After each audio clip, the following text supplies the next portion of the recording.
Miss হবে না আপনার পছন্দের টিভি শো। দেখুন জি5 অ্যাপে একদম ফ্রি।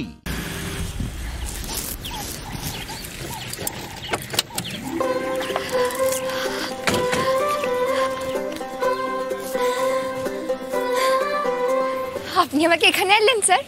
যাক, জায়গাটা চিনতে পেরেছো তাহলে? স্যার, এটা তো আমার জায়গা। অশোকনগর থেকে নবাবগঞ্জ যাওয়ার পথে পড়ে। চিনতে পারবো না তা হয়? বিয়ের পর তো এই রাস্তা দিয়ে ফিরছিলাম।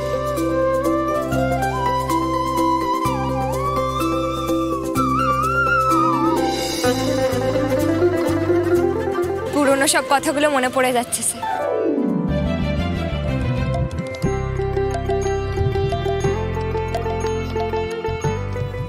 সুযোগ বুঝে কেসটা তুলে নেওয়ার কথা বলবো ফুলকিকে।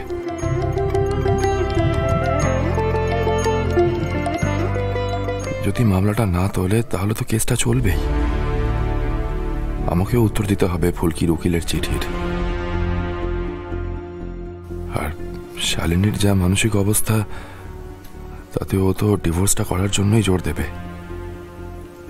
ফুলকির খেলাধুলোর কি হবে? ওর মা অসুস্থ, বাবা ফুলকিকে দেখবেও না। কি করে ক্যারিয়ার তৈরি হবে মেয়েটার?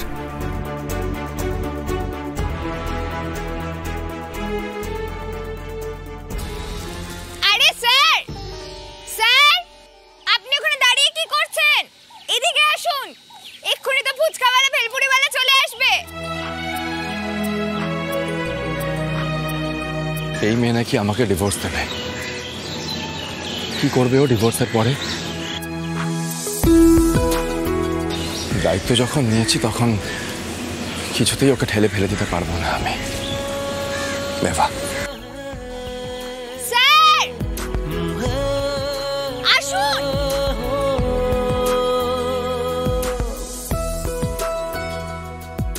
এইটা রোহিতের গাড়ি না? এই দাঁড়া দাঁড়া দাঁড়া, ওই তো। তাড়াতাড়ি নাও, তাড়াতাড়ি নাও। এই দাদা, ও দেখো দেখো, ফুলকি আর জামাই। ওই যে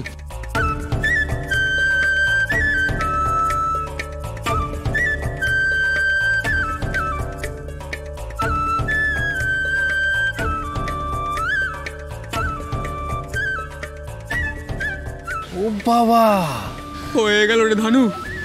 আরে ফুলকি তো কেস টেস সব ভুলে গেছে দেখছি।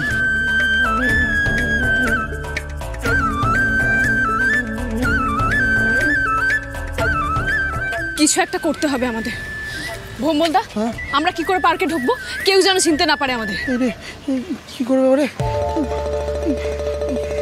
আরে পার্কে তো লুকোনো জায়গাও নেই রে।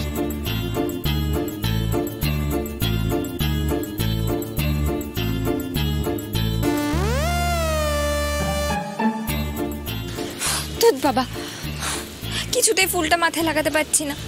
এখানে যদি এখন দিদি থাকতো, কি সুন্দর মাথায় ফুলটা লাগিয়ে দিত।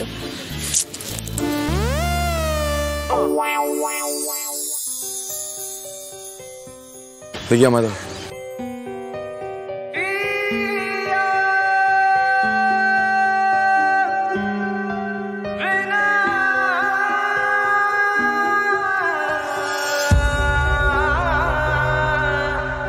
জি5 ডাউনলোড করুন আর সব এপিসোড দেখুন একদম ফ্রি।